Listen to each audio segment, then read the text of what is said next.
প্রশ্নে নমনীয় হবার বিষয় নয়। বিএনপি কিন্তু শুরু থেকেই প্রচুর ছাড় দিয়ে এসছে। বিএনপির আকার, দৈর্ঘ্য, জনসমর্থন, ভোটারের সংখ্যা, কর্মী সমর্থকদের সংখ্যা, নেতার সংখ্যা যদি আপনি বিবেচনা করেন, সকল কিছু বিবেচনায় বাংলাদেশে এই মুহূর্তে সবচেয়ে বড় রাজনৈতিক দল বিএনপি। কিন্তু আমরা লক্ষ্য করছি যে বিভিন্ন বিষয় শুরু থেকেই কিন্তু বিএনপি ছাড় দেবার একটা মানসিকতা দেখিয়ে এসছে। ফর এক্সাম্পল, সাংবিধানিক সংস্কারের যে বিষয়গুলো, যে কোনো একজন প্রধানমন্ত্রী 10 বছরের বেশি থাকতে পারবে না, বিএনপি মেনে নিয়েছে। আমাদের সংসদীয় কমিটির প্রধান, বেশ কয়েকটি ইম্পর্টেন্ট কমিটির প্রধান বিরোধী দল থেকে হবে, বিএনপি মেনে নিয়েছে। ডেপুটি স্পিকার বিরোধী দল থেকে হবে, বিএনপি সেখানেও মেনে নিয়েছে। 70 অনুচ্ছেদের সংস্কার বিএনপি মেনে নিয়েছে। সো এরকম অনেকগুলো উদাহরণ দেখানো যায় যেগুলোতে বিএনপি ঐক্যমতে পৌঁছেছে।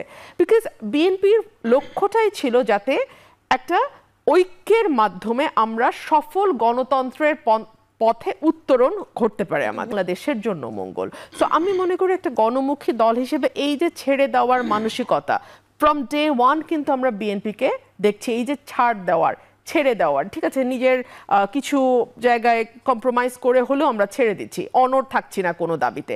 এটা আমার কাছে মনে হয় যে বিএনপির গণতান্ত্রিক যে মানসিকতা এবং একটা আলাপ আলোচনার মাধ্যমে সমাধানে পৌঁছাবার যে চেষ্টা, সেটারই প্রতিফলটা দিল, তাই না? এই প্রশ্ন আপনি অন্য দলকে করুন যে তারাও তো শুরুতে বিএনপির মতেই মত মেলাতে পারতো। শেষমেশ তো ছাড়টা বিএনপির থেকেই আসলো, অন্য কোনো দল থেকে তো আসলো না।